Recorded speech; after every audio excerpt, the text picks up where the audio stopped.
Hey, I'm Nancy Alexander from Ladybug Wreaths, and I am so glad you joined me today.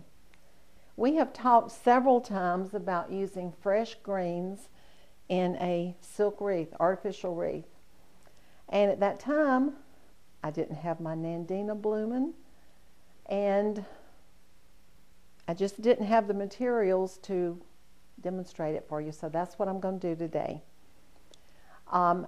I went outside early this morning, all around the outside of the yard. I picked fresh pine, and I still don't have too many Nandina berries, but I got Nandina, the berries and the leaves, and I've got Magnolia branches. Well, looks like a magnolia tree, but I've got Magnolia branches.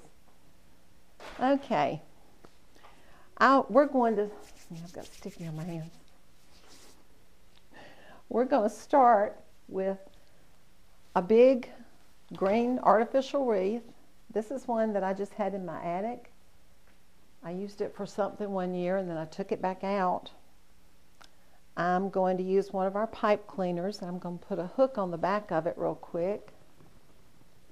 That's what we always use to hang our wreaths with, and that's what these pipe cleaners are what we use to tie our bows with. And they just make it really simple and easy, and they don't hurt your hands. So see, I just wrapped it around there, and now I'm going to twist it. And I've got a loop. We usually use moss green, and it doesn't show up as much, but all I have is red today. And I'm going to hang it on this hook on my easel. Actually, I'm going to go up a little bit higher. Okay, now we are ready. I like the look of a fresh wreath. I like it a lot, but I hate having to stick it in those straw forms, and I hate having to stick it in a styrofoam ring. And sometimes they make the wire ones where you bend the little loops over it, and that's awful too. And this is going to be so simple you won't believe it. I'm not going to even cut this stem. I'm going to stick it in there, and see, every one of these little fingers that come out from an artificial wreath is wired. So I'm just going to wrap it around this one and give it a twist. And that's, if you want to twist it again down toward the bottom, you can. But that's in there to stay. Well, at least as long as you want it to stay. You know, the fresh will eventually die. All right, now this one is a little bit longer. And I like my wreaths to kind of hang out some at the bottom. So I'm going to tuck this up in here and let this long one, this long branch, come out the bottom of my wreath. I'm getting these two little fingers and I'm twisting them together. I'm going to twist it again right here to hold this up in here a little bit tighter. And I want this to come over to the left just a little bit, so I'm going to twist it just a little bit more. And see, it's not going to take much using these big branches. And if you'll notice, as I'm doing these, I'm having them all pointing in the same direction as I go around. I'm not going to put one that way and then come back and put one this way. I'm going to tuck this one in. Now you can do a smaller version. You can start out with a smaller wreath, and you can cut your pine up a little bit more than I did. I already love the way this is looking.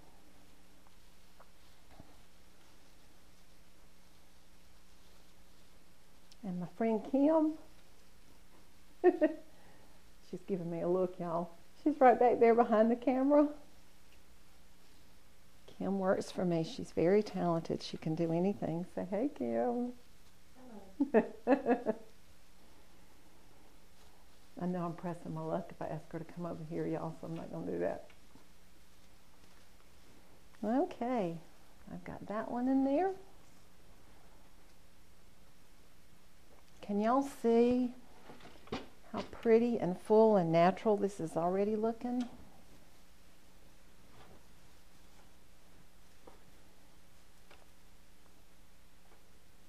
Now this is going to be big, it really is. And if you've got a door that people come in and out a lot, you might want to cut your pine a little bit more. You can start with a large wreath just like I did and cut the pine branches, cut that one off and then cut this one again. Or you can start with a smaller wreath too to make it even smaller.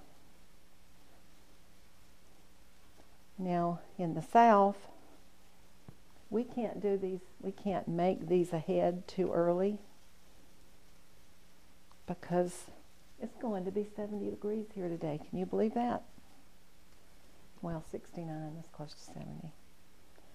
So a fresh wreath like this, hanging outside, let's see, I've got some more on the floor. Sorry. A fresh wreath hanging outside in South Carolina is just not going to hold up too long. But another good thing about this is if it starts dying, it's really easy to undo a stem, pull it out, pick you some more fresh and put it in it. Now when I'm tying this into my wreath, I'm not tying it right here because then if somebody pulled on it, it would slide right out. I try to get above one of these joints where one of the limbs comes out, and that's where I tie it. And that's going to anchor it in a lot better and tighter.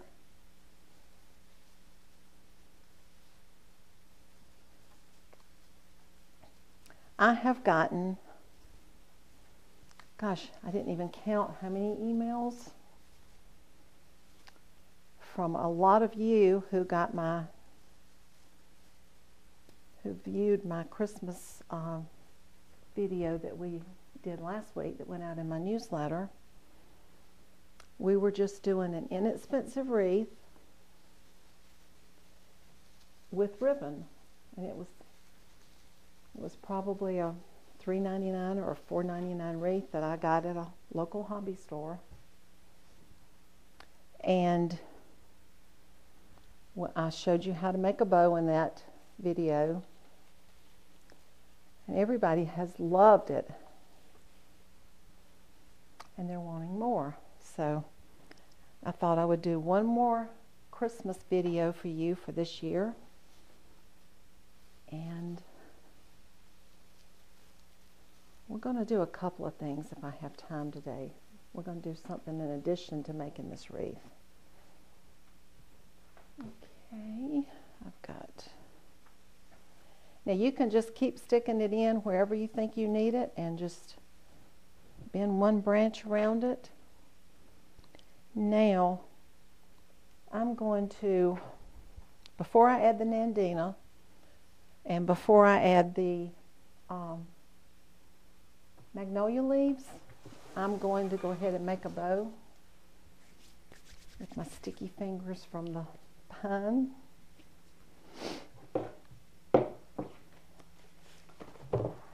All right, this is the ribbon.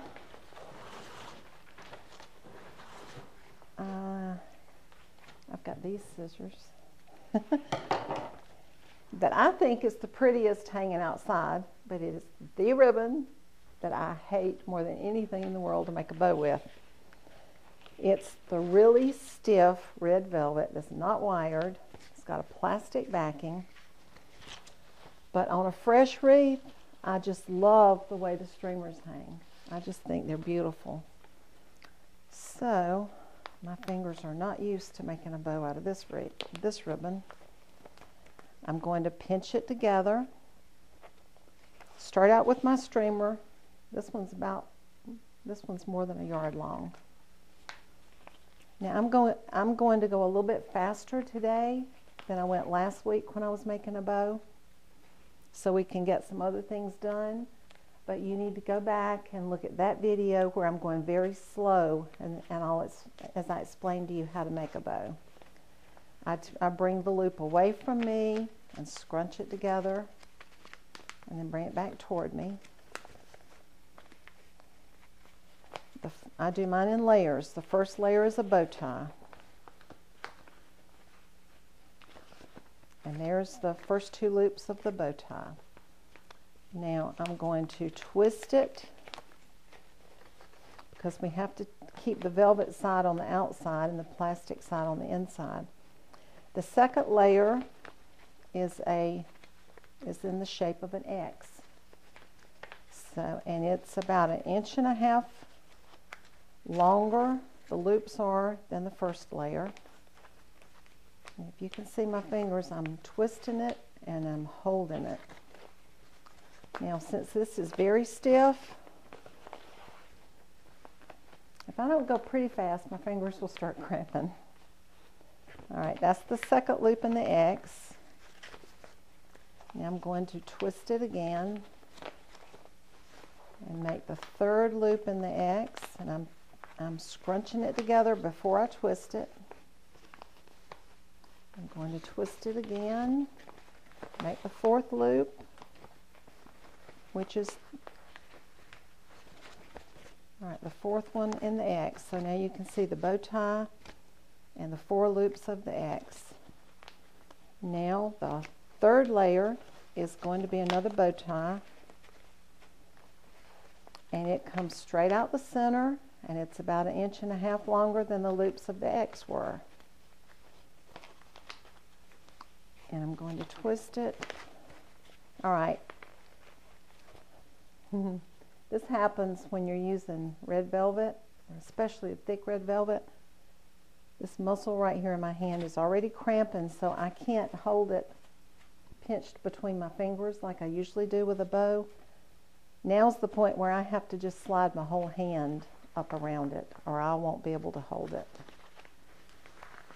Okay. Now I'm going to make the second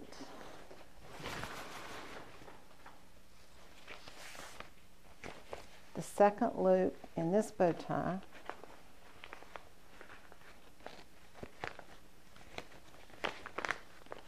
Now last time we stopped right here with a loop at the top.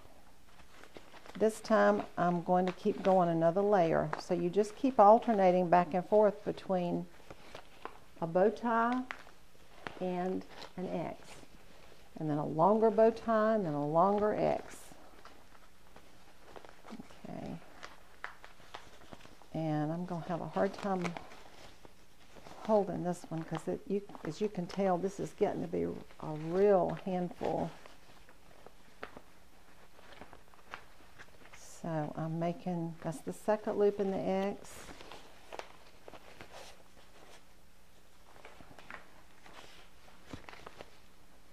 This is the third loop in the X.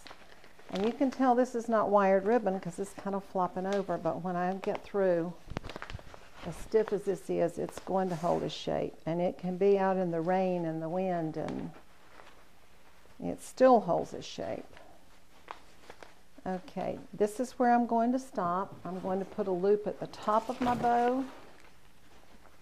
I'm going to twist this so that it comes straight up with the velvet part showing. I'm going to bring it up and scrunch it and bring it back down so that it comes out on the left side of my bow. The first streamer was on the right side. The last streamer is on the left side. Now this is harder to tie also, so I'm going to use 2 pipe cleaners together to hold this one. And I've actually broken pipe cleaners before as I've been twisting them trying to tie the red velvet bows. Now I'm really bending it up so I can pull this very tightly.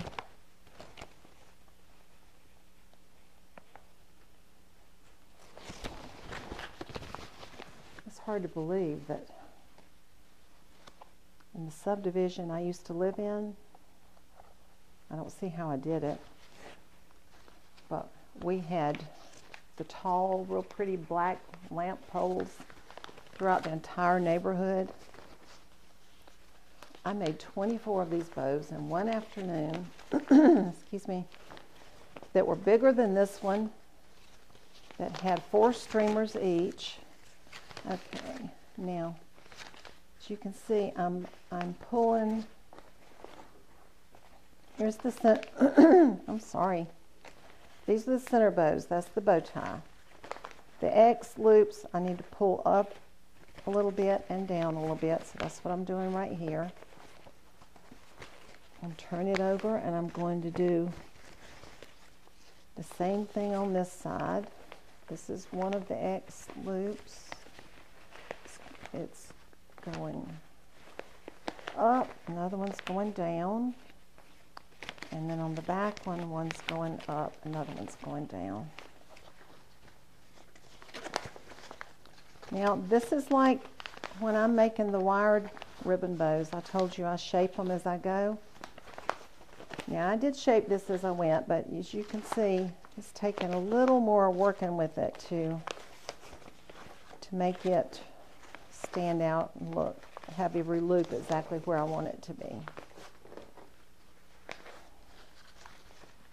Okay. I could just keep pulling at it forever, but I guess I better stop. Now, I'm going to use the 2 tails of the pipe cleaner, and I'm going to thread it in through. All right, this wreath is made with 2 rows of wires at the back. Always make sure your pipe cleaners grab hold. Excuse me, I gotta get around to the back of it. Make sure they grab hold one of the wires, and then twist it very tightly.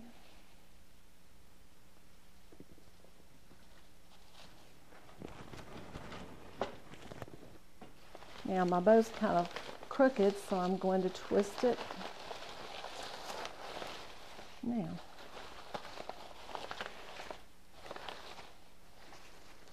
I can bring some of these pine loops up inside the bow. I want to take the streamer back down on this side.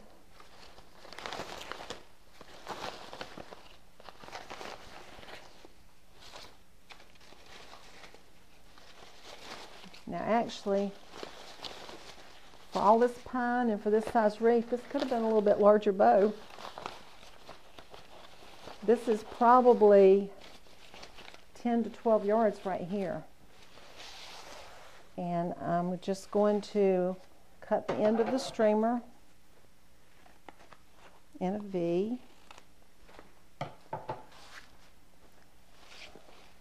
Now, if you like your bow at the top, I'm going to show you, we could have put it, I think I like it better turned around just like that. So I can just reposition the pipe cleaner that I put on the back of it at the beginning. Now I'm bending some of the little green branches from the artificial wreath up inside my bow to help hold the loops where I want them to stay.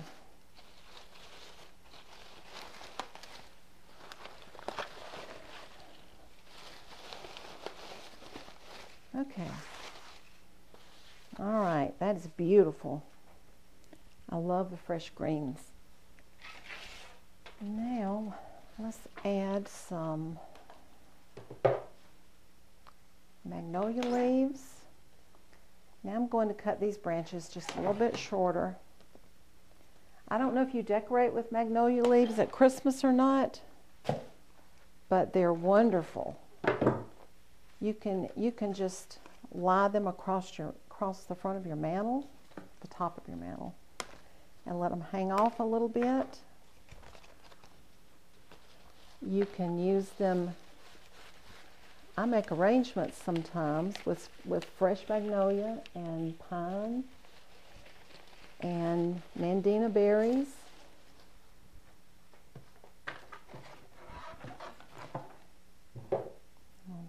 this one a little bit.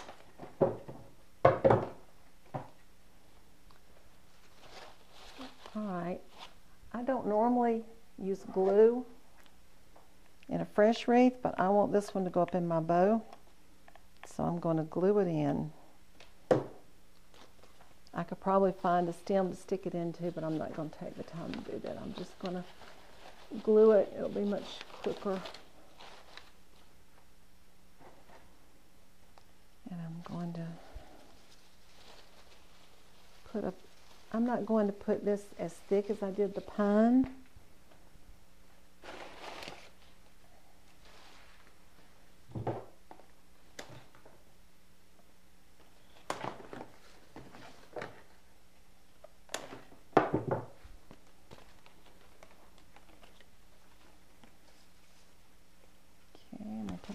Down here. A lot of times when I'm making something this big and I'm standing right up on it, I can't get the full effect of it till I back up. Is everything looking even, Kim? Yeah. And when we're making wreaths, we do what we call a door check. Sometimes we'll think it's put another one in the bow. Sometimes we'll think it's shaped just perfectly and hanging really pretty, and then we'll hang it on a white door and we'll see a little dip in one side of it. So that's a good way to check your wreaths when you're working on them. Just hang them on a door, and if there are any places that you missed, it'll show up really quickly.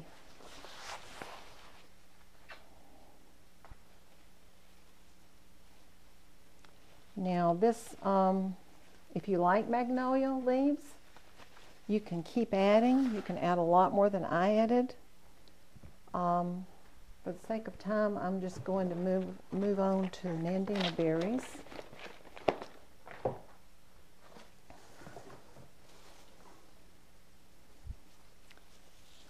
Oh, look how beautiful that looks. Now again, I'm going to make sure that I tie it right in between this little V, this little joint right here, so that it won't pull back out. And sometimes all it takes is one little twist of one little piece to hold it. So,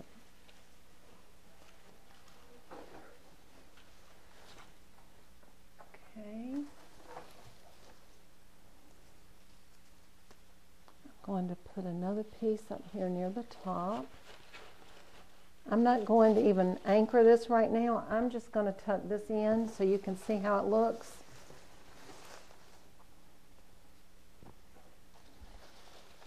Well, this one I think I can tie it in pretty quickly.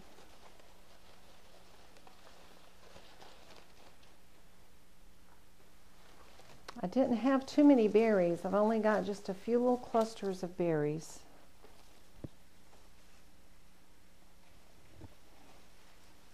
Going to put this one right here. You might want to pull some of your pine out around it, on top of it. Now, I've still got some of the leaves, and they are beautiful, so I'm going to trim a few of those off.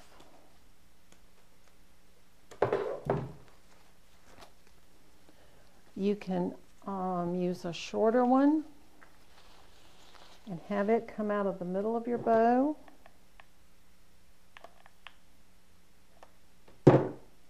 Now when I'm using the glue gun, I'm very careful. I've gotten burned a lot of times. And we use hot glue. I think it just holds much better.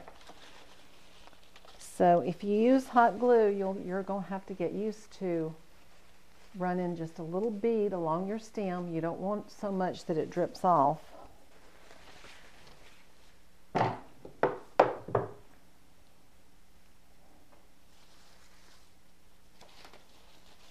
Now, I could have used a few more berries, and I just happen to have something here to show you, since I didn't get a lot of fresh berries.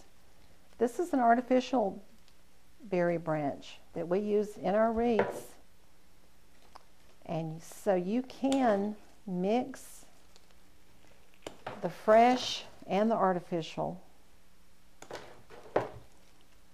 And I'm going to show you, people really won't be able to tell a difference. Let's see, I like this up in here.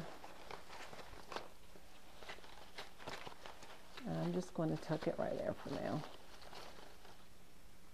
You can put little clusters here and there of the artificial berries. You need to make sure you get some that look, you know, as close to real as possible. You can even mix some ivy in here. You can use any of the artificial greens that you have, along with what you've already put in here.